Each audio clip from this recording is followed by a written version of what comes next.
Hey guys, it's Jared here with Mud and Wheels. I just want to take a minute to talk about our XMR conversion kits. So basically I want to talk about what machines these kits fit. I want to talk about what our kits all come with. And I want to go over the key benefits and features of our kits and what makes ours special.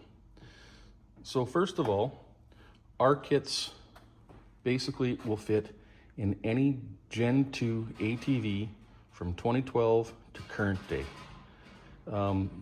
Back in the early days, there weren't a whole lot of machines that came standard with the XMR diff, so we can convert those non-XMR machines to run the much larger XMR diff.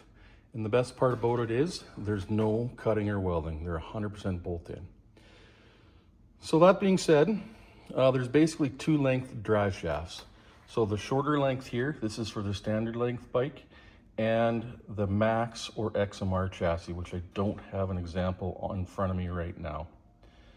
So the only difference really in those two shafts is the gearbox or the transmission yoke. So short length shaft, you either have the 1000 or the large gearbox yoke, 20 spline, or the 800 or small gearbox yoke. I believe it's an 18 spline.